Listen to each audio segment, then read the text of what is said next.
Welcome, ladies and gentlemen. My name is Dustin Kircher. I got my partner here, Ben Dreicer. We're with MHP Nation. Thanks for joining us today and listening to the show. We got a cool guest on our show today, Ryan Groene. A little bit about him. He's got a great background. He's obviously in the mobile home park space. He also does some RV park stuff and self storage. But Ryan has over 20 parks and it's spreading across 1,500 lots across the Midwest and Southeast. He played college basketball. He went to the Farmer School of Business at Miami in 2012 with a BS bachelor's in finance. But right now, Ryan has been involved in almost every aspect of finding of the mobile home park business by finding, running, turning around, and refinancing and selling mobile home communities. So we got awesome guests to share his experience over his different asset classes. So we're excited to have him on. Thanks, Ryan, for joining us today. Yeah, I appreciate you guys having me on, Ben and Dustin. And I think I'm a little bit too short to play college basketball. I played college baseball, but Oh, no, baseball. I said, man, I jeez. wish I would be having a different conversation if I was 6 foot. Maybe I would have got drafted. I don't know. I think those are my childhood dreams. So I couldn't cut it in baseball. So I figured, hey, let me give mobile home parks a shot. And I guess it's working out. I don't really know, but we keep trying. So Nice. What position did you play in baseball? I was a catcher, which being 34, I definitely feel it a little bit. Mm. Mainly my hips, not too much my knees, but I definitely will be I'm sure hopefully there's some great technology in the future by the time I'm like 60 or 70. So Yeah. Well, um but good hip replacements. My dad got both of them replaced and he was up and walking in like a week. So yeah, it's come a long way, especially yeah. since, probably the last 15 years. So Yeah. but yeah, glad to be on the show, and hopefully we can add some value and kind of get into the mobile home park scene a little bit. Yeah, definitely. Thanks for joining us. So when did you actually get into what year was it that you got into the mobile home park space?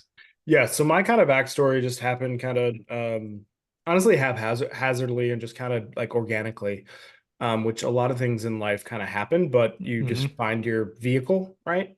So back in like 2013 when I graduated college with a finance degree, thought I was going to go work on Wall Street, went to New York City one time, hated it. Hmm. Um, didn't go like investment banking or private equity route. I'm not that smart and I'm not that ambitious. So settled for a corporate finance job in my hometown in Cincinnati, worked there for a number of years. Read Rich Dad Poor Dad in college. And then also when I was growing up, my parents looked at a number of assets to buy, but never bought anything. So I think from a younger age, maybe subconsciously, I was maybe exposed to a little bit of like, different lifestyle versus, kind of getting a 9 to 5. But when I graduated, I was like, I'm going to work for 30 years, buy some assets on the side, and then retire early, right? So I maxed out my 401k as much as I could for the first like, years of my corporate career, paid off my student debt, did the whole Dave Ramsey thing where I was Hmm. maxing it out and then looking to buy some real estate on the side.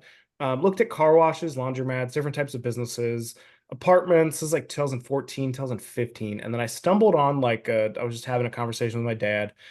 Hey, what about flipping a mobile home? Because he's a contractor and mobile homes are, the original way of Lonnie Scruggs. If you've never read Yeah. Deals on Wheels, he's like the Lonnie dealer is where that comes from. I was looking to do that maybe. Didn't end up doing that. Just kind of went down the rabbit hole of who owns mobile home parks. Went to Frank and Dave's boot camp in Austin, Texas. And my first real estate conference, really any money that I had really spent, I was 24 or 25 at the time, and did the 3-day boot camp. And Frank's like, "Hey, we might have protester out front of the park because we raised rent $100." And this is like back when people weren't really raising rent that aggressively. It had gained some traction, gained some national news. There was no protesters; all went off without a beat. And then I just kind of started on that trajectory of looking for mobile home parks. After I got off work, during work, all this other stuff that you go down. Hmm. I moved from Cincinnati to Cleveland while also networking, looking at parks. And I met two guys, Rick and Brian with Buckeye Communities, who I basically was looking to partner with potentially. That never ended up happening. I joined their team as kind of the operations director. They needed some help. They had bought some parks in Ohio. Simultaneously, I then bought my first park in 2017, 2018. It was in Fayetteville, North Carolina, 75 sites. That was my first real estate purchase ever. Emptied my 401k, bought it with a couple partners, and then we ended up turning that around and flipping it a couple years later. And that was my first park. And then, so the first one was the hardest, but since then I've done 20 plus transactions, whether wholesaling, buying, selling parks, and that's been, I guess, seven years now since Nice. then. So, been involved in a number of transactions in a number of different states. So, have a wide variety of kind of experience. And it's been a while since I've managed a park, but I did do that when I first started as well. So, Nice. That's impressive. So background in all kinds of aspects of the mobile park space. What is your favorite so far? Is it selling and buying. yeah. So I'm like, so that's my favorite aspect of just because I love doing deals, which is a problem in itself where we are in the economy right now. There's still deals out there, but they're not the deals of yesteryears, right? So Mhm. the deals when I was starting, you could buy for 10, 15,000 a pad. Now those same parks, same condition are 20, 30,000 a pad. So things have gotten a little bit more expensive.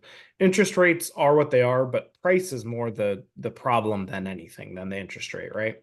So if price was cheaper, people would still be doing deals, but they're not. So I love buying and selling deals.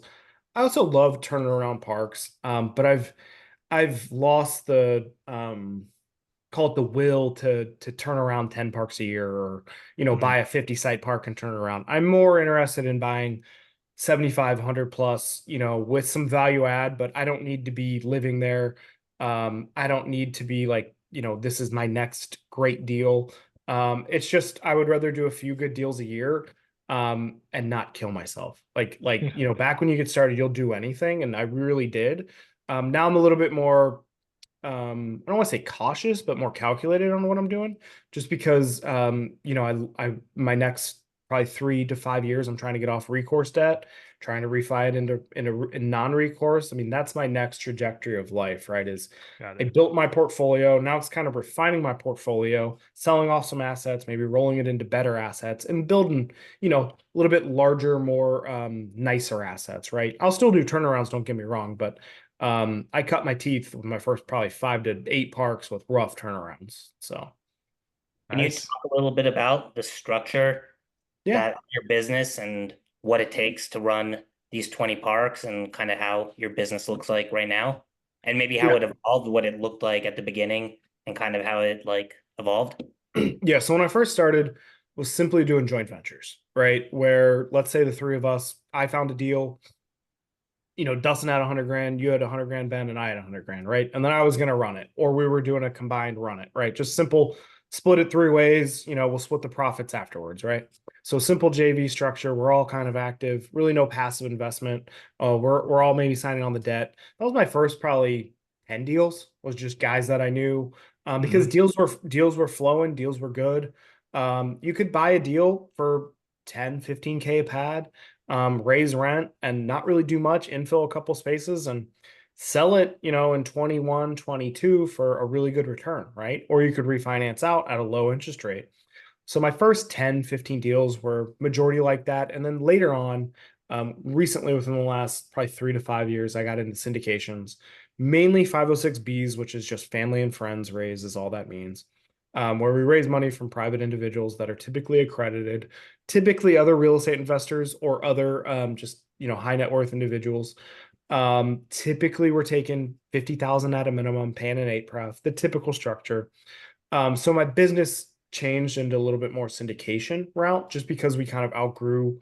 We were doing larger deals, larger raises. We were raising a million plus versus, 150, 200 grand, which is still a lot of money, but you may be able to put that together with 3 to 5 people, right? Versus $1 million typically takes 5 to 10 people or more, depending on your network and who you're aligned with.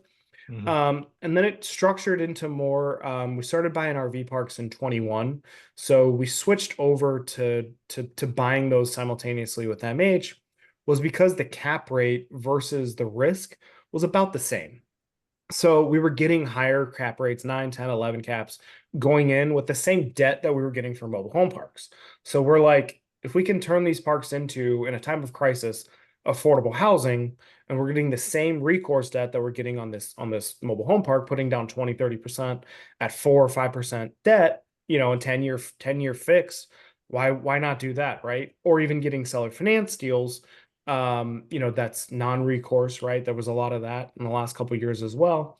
Let's do that. So we bought a handful of those kind of in our core markets where we already owned MH. And then kind of switching gears a little bit, RVs become like the hot little topic. Right now, we've kind of backed away from it, just because the cap rates have compressed. It is harder to raise money right now.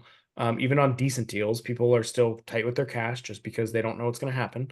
And they can earn 5% on their money right now versus somebody paying 8%. Why would I tie it up and take the risk? I mean, I don't disagree with them. It's a weird time right now. Yeah. So collectively, kind of moving the business along, I have 15 plus employees now, across a number of different states versus just me, kind of managing these parks haphazardly and just speaking to the manager, pretty much every day. We have more of a structured environment where I'm not necessarily traveling as much.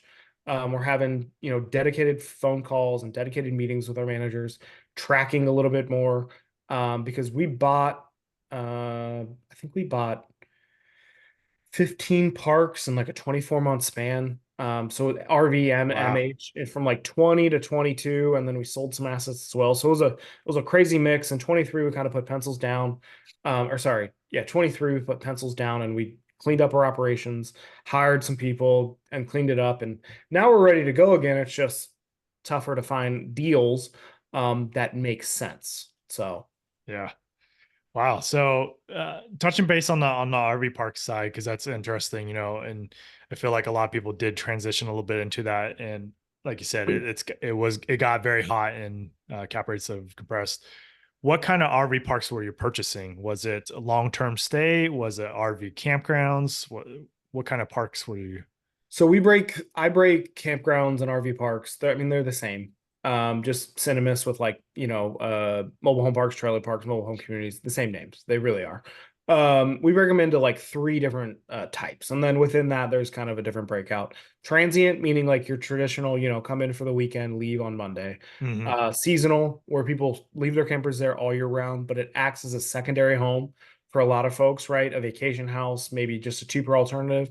And the third is the extended stay, the long term, where people live there for months, years at a time. More traditional, like a mobile home park, where it operates more on a monthly basis, Yeah. a little bit more sticky of a tenant. So we bought all three, which is good and bad. So we do have one transient park, and then a majority of our stuff is long-term seasonal. And within that, the business that you actually buy is majority is really reputation based, and it's a lot more of a business. For every 100 sites we have 3 to 5 employees, whether that be part-time and full-time. I mean, you got to have somebody cut the grass, take care of maintenance, answer the phone, deal with problems on site, and then you have to have a manager. And you may not always have a full-time manager, might be part-time. And then you try to hire people that are like work travel people, like work campers, for like part-time help. You can make the most money in transient, but it's the most work. Yeah. Seasonal is the next where you can make the second most.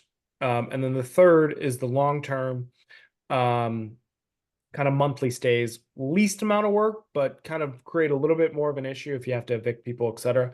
Because it's more like a mobile home park.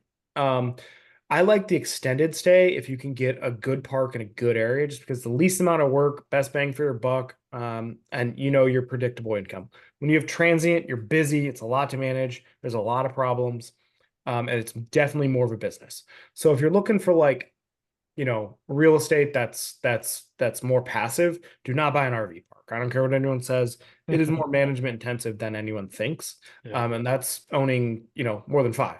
And if you own one and you only own one, you'd probably be all right if you have a decent, manager. We have some parks, if the manager quit, we'd probably sell it just because the manager makes or breaks that park way more than you think. Mobile home parks, manager, it's more like, all right, they quit. We don't really, as long as you got somebody to cut the grass and you can get away with it for 60, 90 days, right? Because you can mail notices, you can text people. There's so much more technology that you can do. RV, you're left with an empty park potentially. Everybody could pull out overnight. So there's differences within the businesses. We quit buying just because we we bought a lot and we needed some operational kind of we faced some operational headwinds. And then now we would get back into it, but it's got to be 150 sites. We're not buying like 50 sites. I would buy a 50 site MH only because it's much easier to manage and Mhm. that cash flow is much more predictable. And longer term, I think MH is going to hold its value a little bit more than RV just because you can build a lot more RVs. It just depends on where you are and where the market is. You got to be way more dedicated to a population and closer to a metro, or really on a body of water that people want to travel to versus MH. You could own an MH in a really small town and you'll still probably do all right because there's people that always need affordable housing. So I like both. Both are just a little bit, you just got to understand the asset class going in. Now, there are such things as hybrid parks where you have this MHRV mixture. I would buy one of those. Those are good, but you have to have a good manager and a good Mhm. maintenance team. So, Yeah. Yeah, I mean, you're talking about a hospitality short-term business, right? That your reviews remain are everything basically for your business. If you could keep mhm. getting bad reviews, like you said, they can just pick up and leave. A little bit harder on the mobile home park space where, you might get a bad review. Everything's got reviews nowadays, but it's not like they're just going to pick up and go. And you can over time get that corrected instead of having to worry about just like you said, overnight people just taking off and now you got a vacant park. Yeah, and reviews honestly don't mean that much in the mobile home park space, as you guys Hmm. probably know. It's people, if it's in a decent location and it's not in like, a war zone, people are still going to live there. I mean, you want to obviously keep the crime and drugs out and stuff like that, Hmm. but people are still going to live there and they're going to deal with a little bit more than what people would think. An RV park, somebody pulls in, they're going to pull right out if there's a lot of the stuff going on that you don't want there. So Yeah. it's a much more transient asset and people are not afraid to leave. So, and they will. Yeah. So, In regards to your mobile home parks, do you focus mostly on tenant-owned homes, or are you okay with park-owned homes? so I bought parks that are fully park on home operations, right? And then we've tried to convert them and do that whole, leased option, give them away, rent credit, rent to own type of scenario. I don't discriminate on what type of mobile home park it is, whether it's park on home or tenant owned home. I'm looking at the overall scenario, the overall opportunity, and then what we got going on, from our platform too, right? Do we have the time to transfer all of these park-owned homes at dedication, and is it worth it to transfer to the tenant-owned home model? Because that is our business model. I don't want any rentals in my portfolio as far as mobile homes go. I just don't want it. I understand it comes with the business. Right now I think we have two, maybe three rent owns, and that's it across our MH. Just because we primarily have focused on the rent to own. If I bring in a home, let's say I bring in a used home, right? In a good market. Let's say I'm all in with setup and home purchase for 15 grand. And somebody comes to me and they're like, hey, I got 10 grand cash. Um, and they're a great applicant. Will I take it? Yes, I will take a loss on that home because I don't want the balance. Because 5 grand, unless you're doing it, unless you got hundreds of homes, you obviously don't want to take that loss. But on a one-off basis, you're fine because I don't want the homes on my books. I want them off as quick as possible.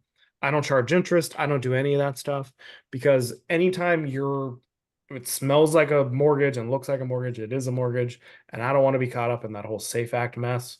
Even though if you have an MLO, which is a mortgage loan originator, um, now I'm speaking in terms of like less than 50 homes. If you have hundreds of park owned homes, yes, charge interest, you can make a lot more money. It's worth the cost up front to create mortgages and do that whole schedule. Hmm. If you're buying a 200 unit park and it's all park owned homes and you're trying to convert it and they're nice park owned homes, and they're worth 15, 20, 30 grand, create a mortgage, get an MLO, pre-qualify the residents.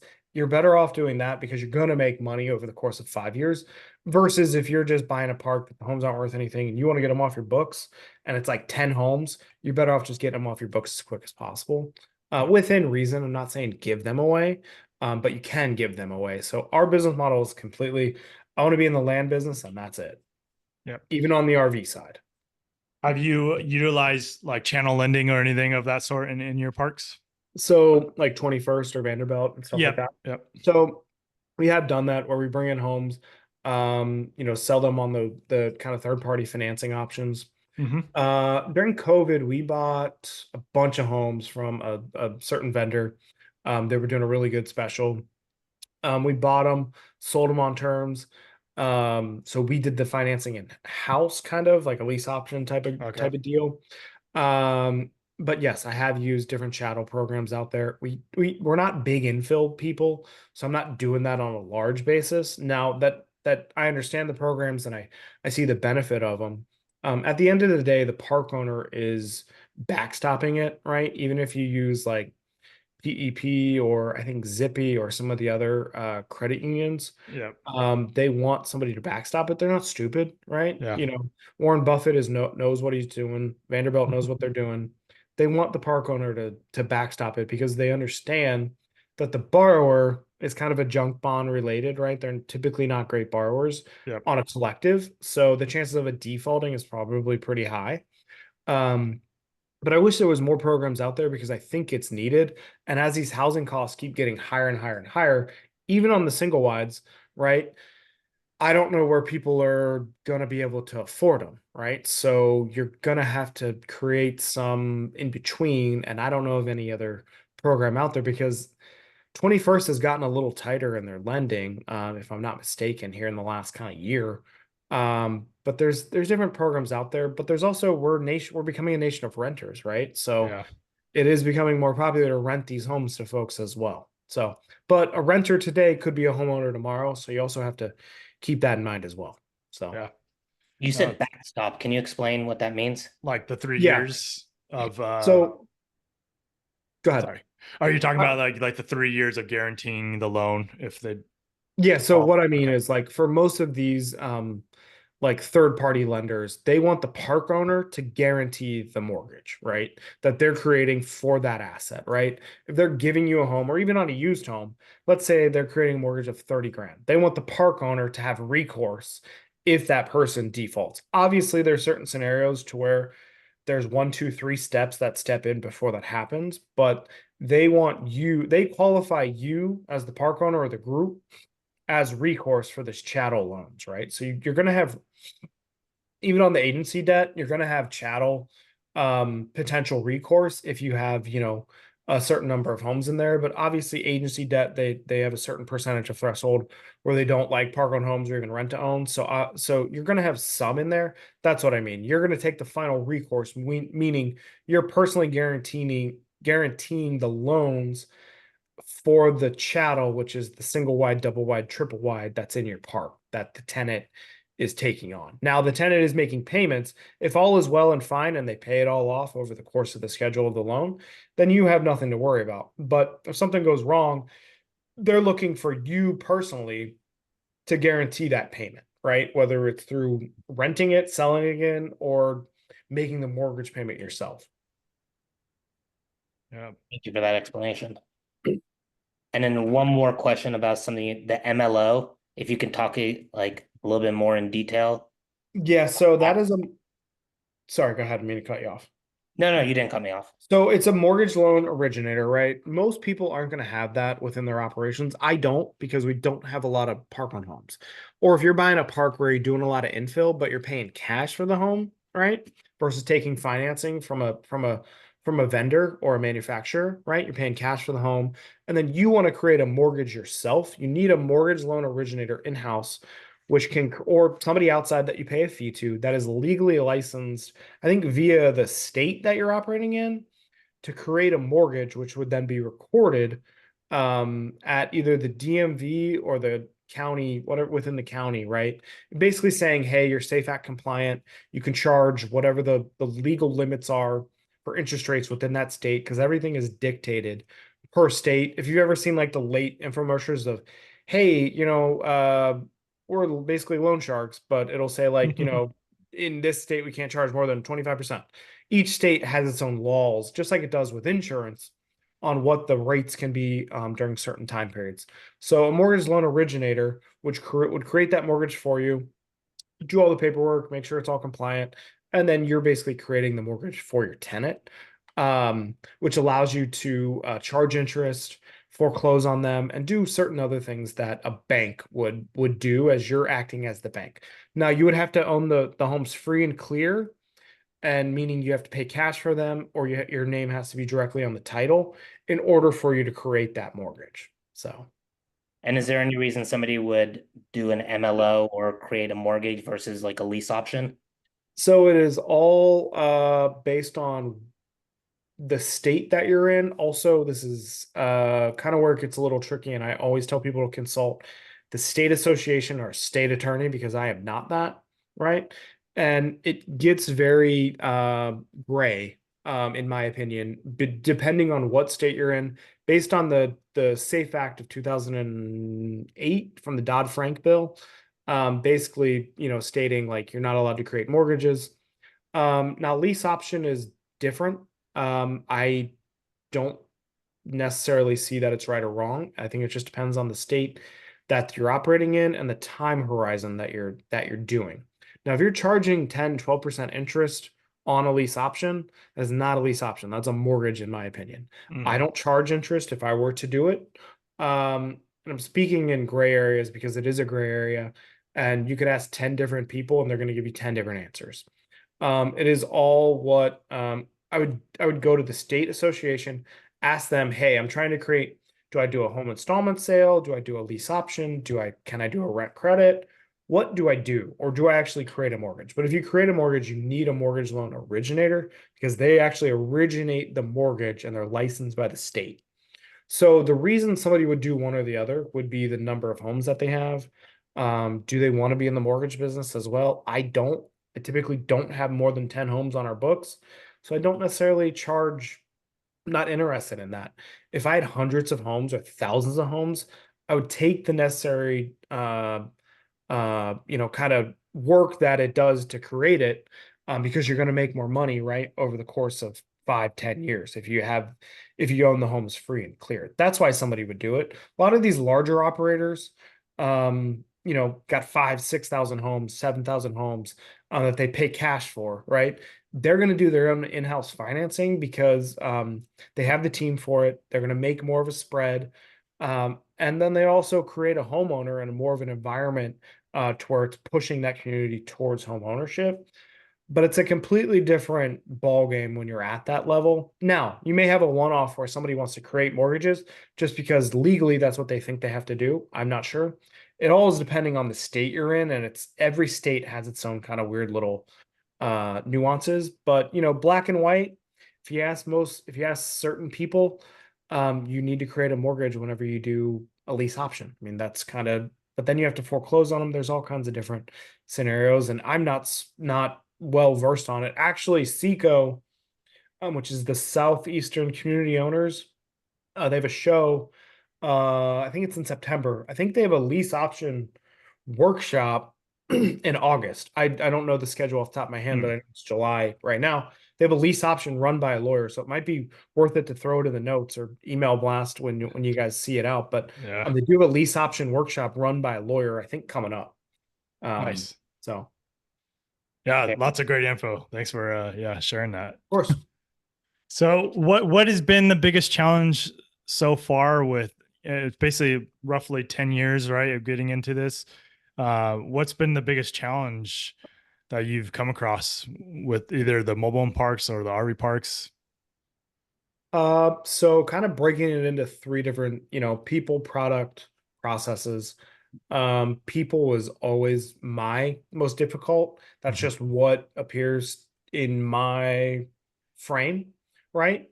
And the people can be tenants, can be vendors, can be employees or contractors. All of that kind of runs the gamut. People for me for a long time was the number one issue. And that was just because it seemed to me that nobody necessarily wanted to work, and it just was a frame of mind that I just was like, this is going to be hard. I got to hire people. Now I'm in charge of people. I'm younger than everybody, so it's I got to get over that hump. I come in, I'm this is when I was first buying parks. I was like 26, 27, and the guy that was the manager was like 50. And he's like, "You're my boss." I'm like, "Yep." And I had never been really a boss like in that situation. So it was like a weird dynamic that I had to learn. And it was a growing pain for a while. And then also just dealing with tenants on a daily basis. You're always gonna I don't deal with them as much anymore, but you're always gonna have issues with that, right? More on the RV side, you deal more with customer complaints and difficult customers just because you're dealing with more turnover. On the MH side, you still want to provide a safe, clean, affordable housing, but if that person doesn't pay, there's somebody that will replace them tomorrow. I hate saying that, but that is the case, right? So I'm not as lenient as what we used to be. Certain scenarios will be lenient with customers. But people was always the most difficult thing for me. I don't know that it's going to be that for the next 5, 10 years of my career, but people, it probably will be. It'll always be the biggest challenge for me, just because I've never been, like I don't hold people as accountable as what they should be, right? I've definitely let people slide. So I've had to either hire that out, to hold somebody accountable or push my skill set in a different direction, right? And give somebody else the responsibility. But it also is a huge positive because it's allowed me to scale a little bit quicker, hiring things out. It's not that I'm not a people person, but if I could be left alone and make money, that'd be perfect for me. But that is not the case in most scenarios. So you do have to deal with people. I've learned to become more of a people person, extrovert, kind of not even extrovert, just talking to people, networking, doing stuff like this. Because I like talking to people. I like doing a lot of free stuff, a lot of free content. I don't mind that. Um, but hiring people and managing people is definitely the hardest thing of any business. Um, because customers, I think, come second. I don't care what anybody says. If you don't take care of your own people, they're going to treat your customers like shit, and then you're not going to have a customer. So I kind of, especially in real estate, right? You have a product that a lot of people want, or even need. So you got to treat your employees kind of the people, that your employees first and then your customers second. Because if you don't, your customers are going to, feel what you're treating your people. And then I just think you have to build a little bit better culture of, hey, we take care of things when is it a real customer complaint or is it just somebody complaining, right? And then we kind of, if there is an issue, deal with it proactively. Don't just let it fester, right? If somebody's water line's leaking, just fix it, eat the cost maybe, and then move along with your day, right? If somebody's grass is long because they died and the family doesn't know what to do, cut the grass. It's not that hard. You don't want to trip over pennies to necessarily take care of the community. If there's trash, pick it up. Like I still pick up trash if I'm on site. One thing I hate seeing at my RV parks, call me crazy, but I hate seeing weeds. Like I don't like weeds growing in I'm like, why is it not sprayed? Why is there weeds growing like in a pad, right? Like in a in Hmm. a in a concrete, or not a concrete, but like a gravel pad. Why is there grass growing? We have gravel there for a reason. Turn the grass, spray it. It's just like simple stuff like that. Um, make it look nice, presentable, because then you'll attract good quality customers. And then also, sometimes with people, you have to let them go. Sometimes there's a lot going on in their life where it's just not the right time. And that's a hard conversation too. I've had people quit, die. I've had to fire. I've had people steal from me. I've had all kinds of things. My first park ever, I had a manager steal from me, and that was kind of, being in my 20s. That was kind of, a surreal moment. Like, did she really? Like, I was on site. I thought something was going on. I'm knocking on doors, to these residents, and the majority of them are Hispanic, don't speak English. This is during COVID. We let them write money orders because the banks were closed. What she did was, she took the money orders, told them that she'll write the name of our community on it. She was writing her name on it, cashing them, giving them receipts. And this went on for like 2 or 3 months. Because we're like COVID, people are behind, blah, blah, blah. She was giving us a story. It was only like 10-ish people, probably about 10% of our revenue. It started getting toward the point where I'm there. She wasn't there at that point, and I'm like, okay, she's got to go. And she was in one of our homes that we owned. I walk into the home on Monday when she was gone. I got fleas on me. It was just it was a bad hire. I learned my lesson, right? No more. Unless our protocol is unless we know about it coming to the manager, we don't allow them to take it at all in any scenario anymore. They can pay online, they can call and pay, or they can pay at a Walmart or Kroger. So lesson learned. Nice. I think there's a couple different very valuable things that you mentioned, which I love is the viewpoint that you say that your employees are first, right? Because that trickles down to your customers, right? And I 100% agree with that. Like if you're treating your employees and you have a good atmosphere there, it's going to show in their attitudes towards the job and working with other with the customers. And then the other thing is you basically are saying like, look, the biggest issue in this business is humans, right? Which is the biggest variable. And I think that's kind of important to spotlight because a lot of people I think that get into the mobile park space or even maybe not the RV park space, but definitely the mobile park space, like, oh yeah, you just own the dirt, right? What else is there to do? There's not much management to that. Not so. So I'm glad you brought that up, and I just wanted to make sure that like the viewers, especially the people that are getting into the business, understand this. Like, look, it's going to take some work. It's a great business still, but it is going to take some work. And obviously, with your experience over 20 parks and 1,500 units, you've experienced it all. So we appreciate you sharing that. Of course, of course. When it comes to, I know you said now majority of your deals are syndications. Is there an exit plan, or are your 20 parks mostly long-term holds? Is there an exit to most of your portfolio eventually, or is it a mix? Can you kind of talk us through that? Yeah, so there's two type of real estate investors. Buy and hold, and you hold for long term. That is a completely different setup than 95% of investors, right? Unless you're mom and pop. If you're doing multiple deals, you're not typically a buy and hold unless you've reached a certain amount of scale to where you have a team in place to buy and hold assets. Majority of stuff that, people on podcasts and people that are buyers and sellers are, everything is dictated around the debt, right? So if the debt is a 10-year term, it might be a 10-year hold, right? Because the debt is 10 years. Most commercial debt is 3 to 7 years. So most of our stuff is buy and hold for 3 to 7 years. That doesn't mean that we won't hold it long term, depending on where we are in the market overall. Each deal is different, and each deal is always for sale. Because even the greatest investors, real estate investors, have sold stuff over time, right? So, for example, Sam Zell, one of the greatest real estate investors of all time on massive scale, has sold stuff over the years. The only thing he has never sold, I know he's since passed away, is mobile home parks. He also owns campgrounds. He owns a decent amount of campgrounds under the brand Thousand Trails, which he bought those a long time ago as well. But he sold offices, he sold apartments, he sold industrial, right? If somebody comes to you with an offer, and this is his verbiage and some other people's verbiage, if somebody comes to you with an offer of $10 million and you're like, wow, that's a really good offer, but I just bought this park yesterday, right?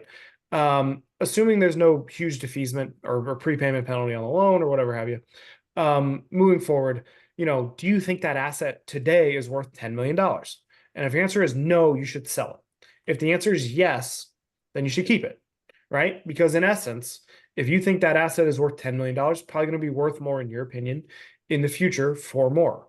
Because you essentially buy that asset for $10 million if it's a real offer, because somebody just offered that to you, right? So if your answer is no to that question, you should sell it. Unless you have some other strings attached to it, you should sell the asset, because you could maybe find a better asset or a better use of the cash, because you never know what's going to happen tomorrow. And I'd rather have $1 today than $1 tomorrow, just because I know what the dollar is worth today. It's just kind of the simple time value of money, right? Which I will sell everything tomorrow if posed with the correct value that I think it's worth and we think it's worth, right?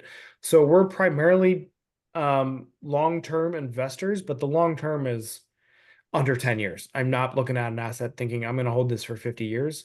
In fact, I hope I don't own any mobile home parks in 30 years, because that means two things. Really, it means one thing. It means that mobile America is doing well enough to where we don't need them, which I don't see that. So probably a long term. And three, or sorry, two is like, do I want to be in the mobile home park business for the next 30 years? I'm not sure. I love the asset. I think the asset is going places. But I think there's a strong headwind coming, that a lot of people are going to be wiped out because of the CapEx items that are coming. There's a lot of these underlying parks that are 50, 60 years old that people are not prepared to replace the water lines, replace the sewer lines, connect the city sewer, be forced to connect the city sewer when your septic goes bad, because the septic regulations and well regulations are crazy nowadays, depending on what states you're in. And then also depending on the state you're in, the highest and best use of the land is probably not a mobile home park. And that's just the way it is. So kind of looking forward in the next, 5, 10 years, I hope to ultimately become a passive investor. That's my ultimate goal, right? To become, kind of in the cash flow quadrant with the rich dad, poor dad thing, where your bottom right is your passive investor, right? You're always going to be kind of, and then the top right is an investor. You're going to float in between both, and you typically float between all four potentially across your lifetime of investing. But the ultimate goal is to be in the bottom right quadrant. That is where I'm trying to move. I'm trying to move from investor to there, right? And that's the ultimate goal for me, is to be passive, right? And just kind of, not trade my time for money, which I've moved forward, but I still am needed on my assets. And the ultimate goal is to not be needed for my assets, and have my ultimate time freedom, not necessarily monetary freedom, right? You want both, but mainly for me, over the next 10, 20 years, it's time. Nice. Like that. So where is it that you own the majority of your parks? So majority of our assets are in Kentucky, Ohio, and Tennessee. And then we've Okay. had some assets in West Virginia. And I have some outlying stuff in the Carolinas and Virginia, and then also Iowa and Missouri. So kind of spread out. Yeah. But a majority of our stuff is in Kentucky. Okay. Lexington, outside of like the Frankfurt, the capital, and then also Danville. That's the majority of our stuff. And then we have some assets technically in Kentucky, but Cincinnati Metro. And then I've owned some parks in South Carolina where I live, and then also North Carolina as well. So I'm agnostic to within certain, as long as it's pretty much a red state. I don't necessarily look as much as the state, as more as I'm looking for the deal with the state kind of, and the city and the metro, and kind of local laws, what plays into that factor, right? Will I buy a deal in California? Probably not. I try to stay east of the Mississippi just because I'm on the East Coast. Would I buy something in, Arizona or Las Vegas or something like that? Yeah, potentially. Because actually one of my workers lives in Phoenix. So it's a possibility we could, we're a fully remote team other than our on-site management. Um, I'm agnostic to the location more. I'm looking at the deal, right? Yep. And what does the deal mean? And what does the overall deal look like? So. Nice. So what would you say your buy box is? If So anybody so my buy box is on the MH side, it's 50 units or more, 100 units if better. City water, city sewer preferred, but will buy private utilities. Looking at metros, 50,000 or more. Housing price, 100, 150, the higher the better. I don't mind rural. I've bought no metros before and we've done perfectly fine. Don't really have a cap rate because I think that's super subjective. And there's all kinds of different scenarios on how you can screw that, right? I'm looking more of what's the opportunity? Do we have anything in the area? And what's the next 24, 36 months of that asset look like, right? Is there upside by infill? Is there upside by building some stuff back that maybe we'll be able to save on? So 50 units or more, Midwest, Southeast, take, pretty much no blue states. We're mainly buying in red states.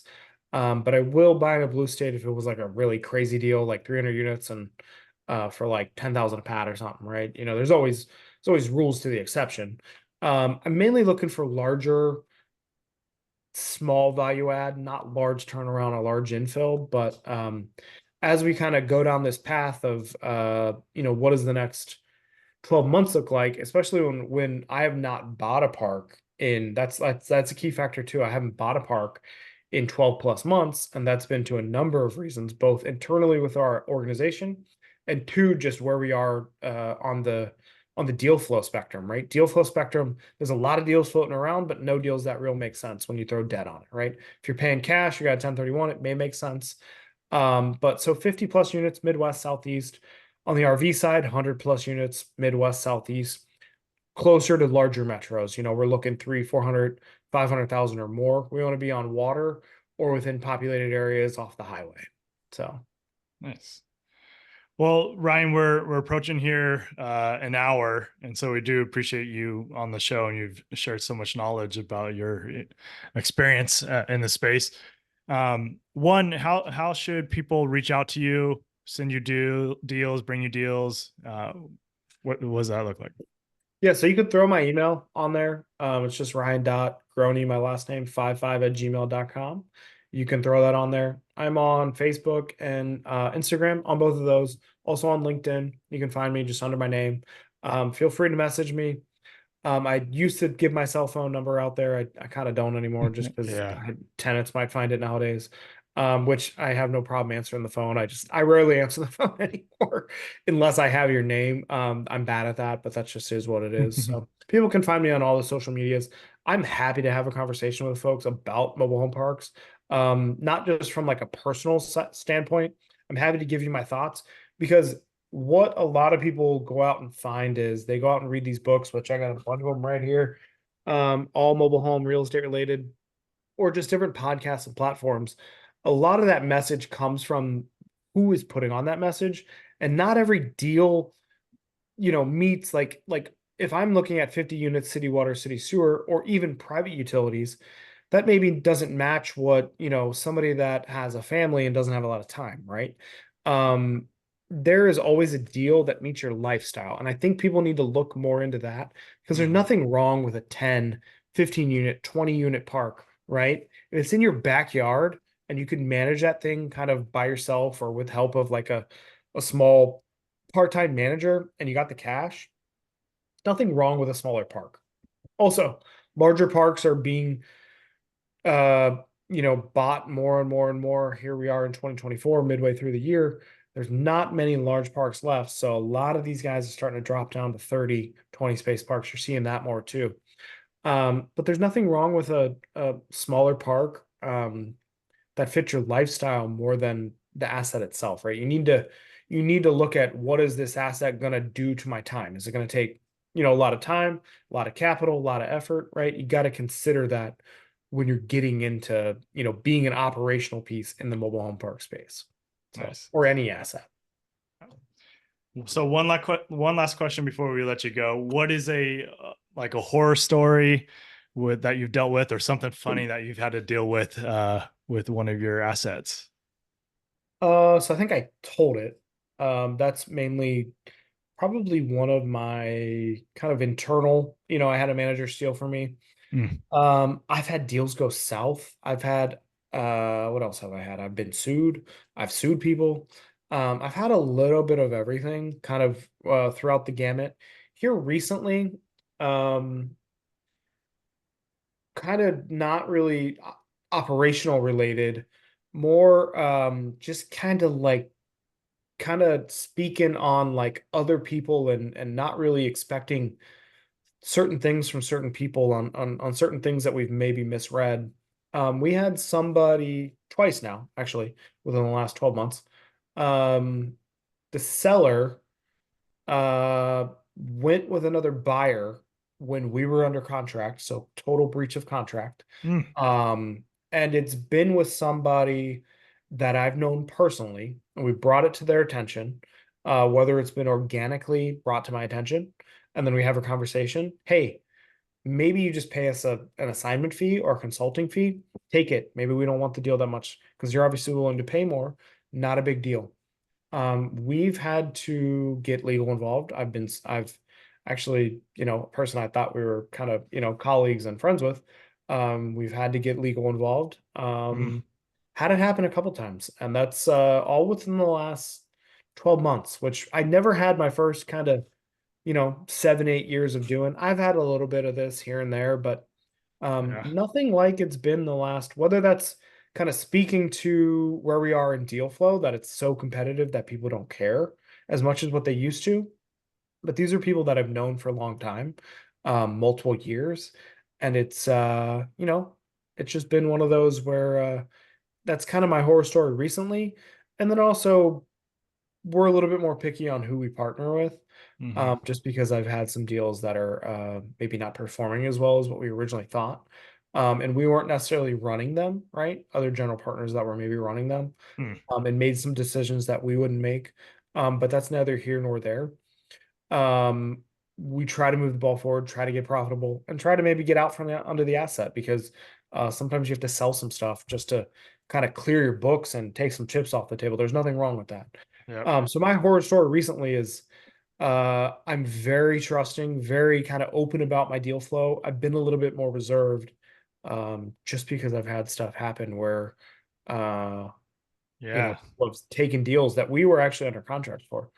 Were they Um, privy that you were under contract on these deals and still move forward, or were they like in the dark? They were in the dark somewhat, but we then brought it to their attention, and then they've moved forward. And which there's a couple different scenarios that you can do, but you have to act quick, because if they close it, it then becomes a he said she said, and it's harder to do. If you do what's called a Liz pendants, it Yep. will stop closing. Hmm. Certain states don't have that, but I always say you can use a simple contract, but always have a duty to perform within your contract. Always put up escrow money, whether it's $1 or not, earnest money. Because Yep. in some states, the contract's void if you don't have earnest money put up. Um, and then, always have a good attorney if you need to act. And I don't like suing people. I've actually only done it once. And that's the scenario that we're in right now. So. Oh, wow. Bummer you have to deal with that. That's Yeah, yeah. you Because could I get would have taken burned. like, hey, give me 20 grand and we would have moved on. Right. Yeah. Nope, here we are. And So if it's somebody that you've known and trusted, I mean, it feels like you're getting burned pretty heavily. yeah, for That's sure. For so it's sure. just not even losing the deal because it was just some random person. That's one thing, but then it's like now your confidence with this person, well, that's lost. But then anybody Yeah. you'd partner And I with, got a it's gonna big go. mouth. So Yeah, also I will tell everybody and anybody. I won't do it publicly. yeah, But I don't mind telling people privately. So yeah.